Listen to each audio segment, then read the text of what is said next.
दोस्तों ज़रा कल्पना कीजिए, आप किसी मुश्किल में फंसे हैं, आपके साथ अन्याय हुआ है, आपकी ज़मीन छीन ली गई है, आपके बच्चे के साथ कुछ बुरा हुआ है या फिर आप पर कोई झूठा आरोप लगाया गया है।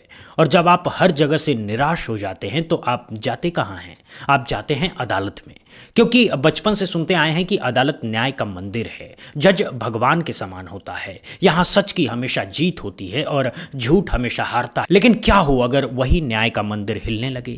क्या हो अगर वही जज जिन्हें भगवान माना जाता है उनकी निष्पक्षता पर ही सवाल उठने लगे? क्या हो अगर सर्वोच्च अदालत के ही एक पूर्व जज खुलकर के कहें कि सुप्रीम कोर्ट का जज बनने के लिए आपको एक खास राजनीतिक विचारधारा का समर्थन होना जरूरी है? सोचिए जरा, अगर ये बात सच है तो हमारा लोकतंत्र का क्या होगा, हमारे संविधान का क्या होगा, उस आम आदमी का क्या होगा जो अदालत में अपनी आखिरी उम्मीद लेकर के जाता है। ये कोई काल्पनिक बात नहीं है दोस्तों, ये कोई बुनियादी आरोप नहीं है, ये बात कही है खुद सुप्रीम कोर्ट के पूर्व जज मार्कंडे काटजू ने। और जब इस स्तर का व्यक्ति इस तरह की बात कहता है तो ये सिर्फ एक बयान नहीं रह जाता, ये एक चेतावनी बन जाती है, ये एक खतरे की घंटी बन जाती है। दोस्तों नमस्कार, आज की बात बहुत गंभीर है, बहुत संवेदनशील है और इसमें वो सच्चाई सामने आएगी जो शायद आपने कभी एक साथ इस तरह से नहीं देखी होगी।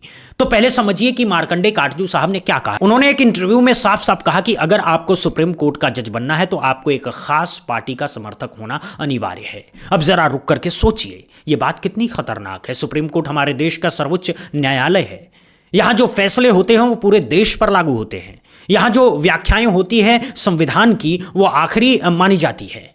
और अगर इस सर्वोच्च न्यायालय में पहुंचने के लिए ही एक पार्टी विशेष का समर्थन होना जरूरी हो गया है तो फिर निष्पक्षता कहां बचेगी, फिर न्याय कहां बचेगा, फिर वो भरोसा कहां बचेगा जो आम आदमी इस संस्था पर रखता है। लोकतंत्र के चार स्तंभ माने जाते हैं, विधायिका, कार्यपालिका, न्यायपालिका और मीडिया।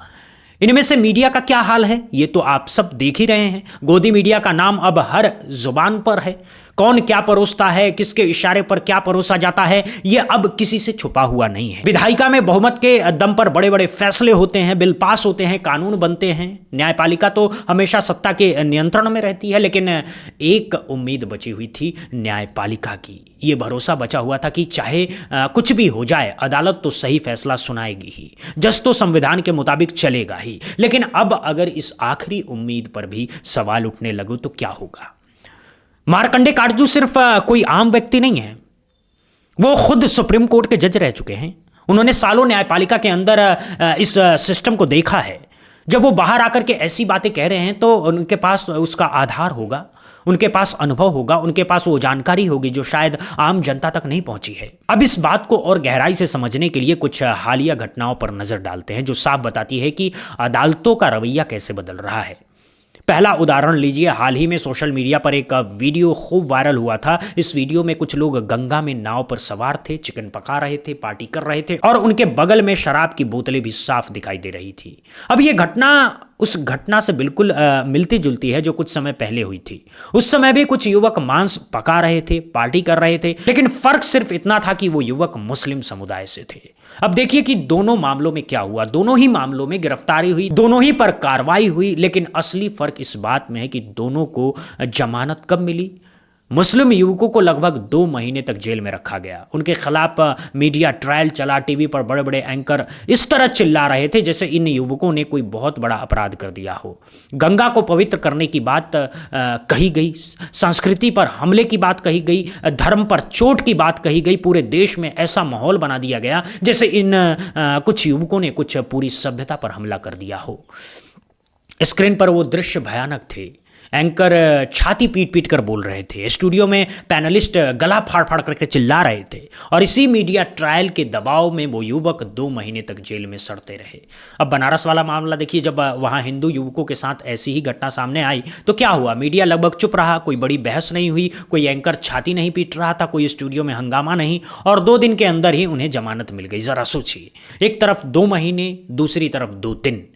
एक ही जैसी घटना, एक ही जैसा अपराध, लेकिन व्यवहार में जमीन आसमान का फर्क है।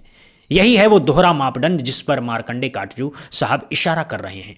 यही है वो असमानता जिसने न्यायपालिका के निष्पक्ष होने पर सवाल खड़े कर दिए हैं। अब दूसरा उदाहरण लीजिए, उत्तर प्रदेश के एक जज साहब का वीडियो वायरल हुआ था। इस वीडियो में वो साफ कह रहे थे कि ये देश बहुसंख्यक समाज के हिसाब से चलेगा।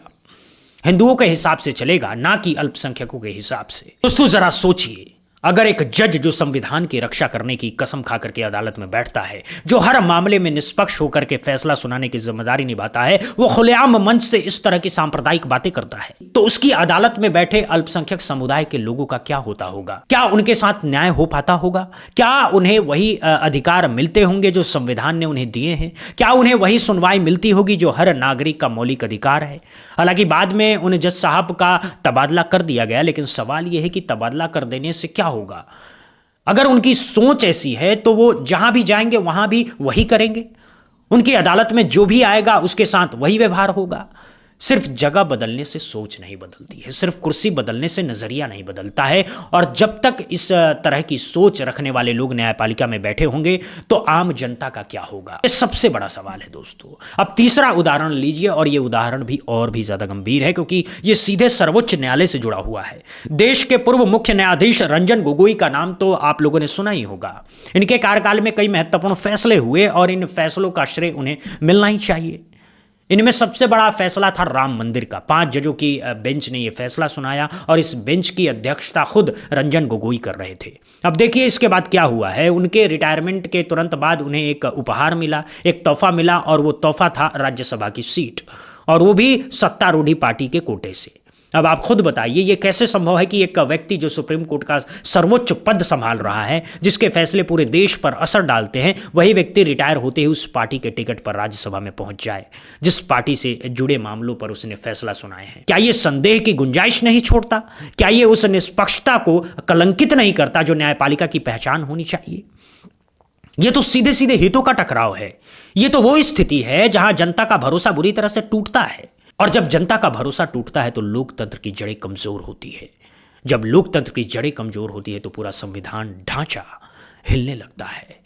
अब चौथा उदाहरण देखिए, यह भी एक पूर्व मुख्य न्यायाधीश का है, जस्टिस DY चंद्रचूड़। इनके घर पर गणेश चतुर्थी की पूजा का आयोजन हुआ था। अब पूजा अपनी जगह है, धार्मिक अधिकार सबको है, लेकिन इस पूजा में उन्होंने देश के प्रधानमंत्री को आमंत्रित किया और प्रधानमंत्री गए, साथ में आरती की, पूजा अर्चना की। और अब सोचिए जब 2 शीर्ष पदों पर बैठे व्यक्ति एक साथ इस तरह बैठते हैं, साथ में पूजा करते हैं, साथ में डिनर करते हैं, तो क्या यह संभव है कि उनके बीच कोई बातचीत नहीं हुई होगी? क्या यह संभव है कि कुछ संवेदनशील मुद्दों पर चर्चा नहीं हुई होगी? क्या यह संभव है कि कुछ ऐसी बातें नहीं हुई होगी जो किसी आगामी फैसलों को प्रभावित कर सके, या कॉन्फ्लिक्ट ऑफ इंटरेस्ट का सीधा मामला हो? यह वो स्थिति है जिससे न्यायपालिका को हमेशा बचना चाहिए, क्योंकि जब न्यायपालिका सरकार के करीब बैठने लगती है, जब जज सत्ता के साथ तस्वीरें खिंचवाने लगते हैं, जब अदालत और सरकार के बीच की दूरी मिटने लगती है, तब लोकतंत्र का जो पहिया है वो उल्टी दिशा में घूमने लगता है। अब इन सब उदाहरणों को मिलाकर के देखिए, मुस्लिम और हिंदू युवकों के मामले में दोहरा बर्ताव, सांप्रदायिक बयान देने वाले जज को सिर्फ तबादले की सजा, राम मंदिर का फैसला सुनाने वाले को राज्यसभा का तोहफा, और मुख्य न्यायाधीश की पूजा में प्रधानमंत्री की मौजूदगी। क्या यह सब एक महज संयोग है?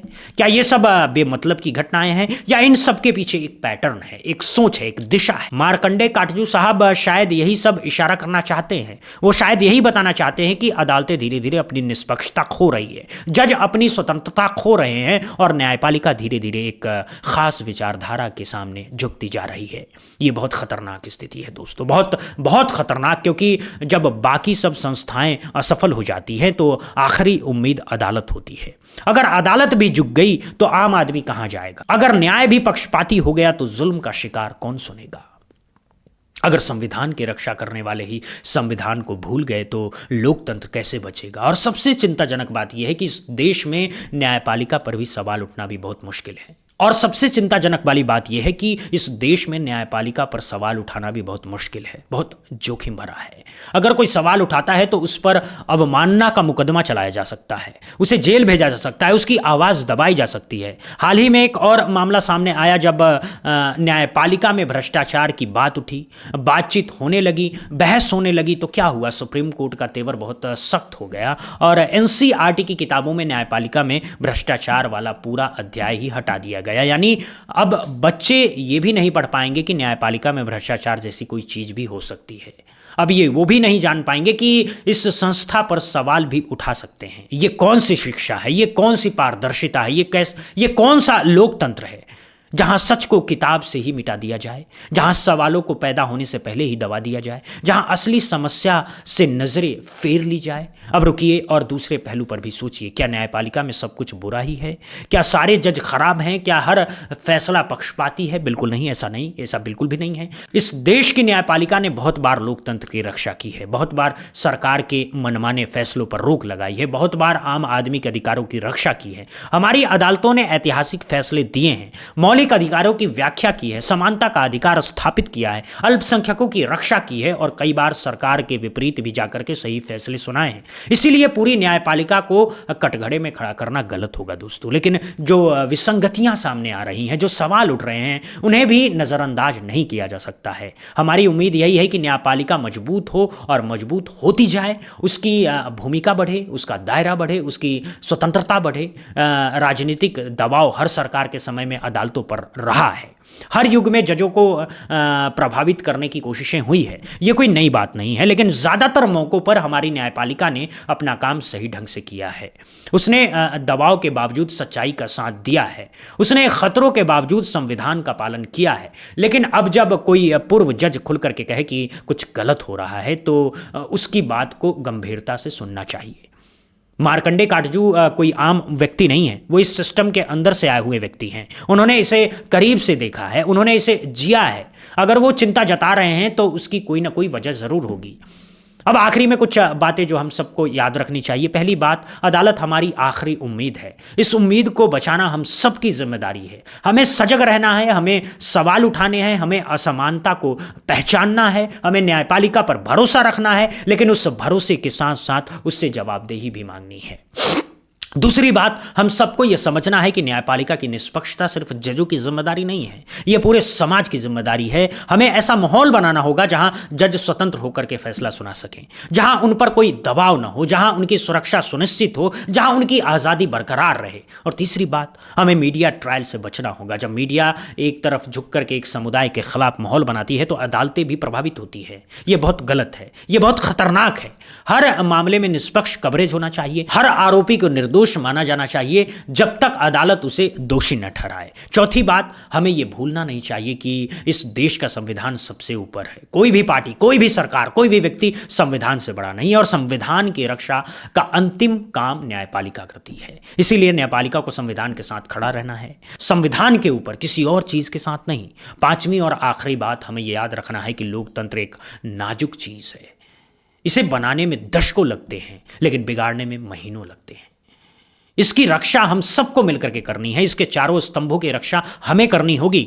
अगर एक भी स्तंभ कमजोर हुआ तो पूरा ढांचा गिर सकता है, और जब ढांचा गिरता है तो उसमें हम सब दब जाते हैं, चाहे हम किसी भी धर्म के हों, किसी भी जाति के हों, किसी भी क्षेत्र के हों। तो दोस्तों, आज की बात यहीं समाप्त करते हैं, लेकिन कुछ सवाल आपके सामने छोड़कर जाते हैं। क्या आपको लगता है कि मार्कंडे काटजू साहब की बात सही है? क्या आपको लगता है कि हमारी न्यायपालिका वाकई किसी एक विचारधारा की तरफ झुक रही है? क्या आपको लगता है कि गंगा वाले मामले में दोहरा वर्ताव हुआ है? क्या आपको लगता है कि रिटायर होते जजों को राजनीतिक पद देना बंद होना चाहिए? क्या आपको लगता है कि जजों की निष्पक्षता बचाने के लिए कोई नया तंत्र बनाया जाना चाहिए? अपने जवाब कमेंट सेक्शन में जरूर लिखिएगा। हमें आपकी राय जानने में बहुत दिलचस्पी है, क्योंकि लोकतंत्र की रक्षा सिर्फ संस्थाओं के भरोसे नहीं छोड़ी जा सकती है। हमें हम सबकी, हर नागरिक की भागीदारी जरूरी है। अगर ये वीडियो आपको पसंद आया, अगर ये विश्लेषण आपको कुछ नई जानकारी मिली इस विश्लेषण से, अगर इन सवालों ने आपको सोचने पर मजबूर किया, तो वीडियो को लाइक जरूर करें, चैनल को सब्सक्राइब करें, बेल आइकन जरूर दबा दें ताकि हर बड़ी खबर सबसे पहले आप तक पहुंचे। और इस वीडियो को ज़्यादा से ज़्यादा शेयर करें, क्योंकि सच्चाई फैलनी चाहिए, सवाल पहुंचने चाहिए और जागरूकता बढ़ती रहनी चाहिए। यही लोकतंत्र की असली ताकत है, यही संविधान का असली पाठ है और यही हम सबकी जिम्मेदारी है। बहुत बहुत शुक्रिया, बहुत बहुत धन्यवाद। मिलते हैं अगली एक और वीडियो के साथ, तब तक के लिए जय हिंद, जय भारत।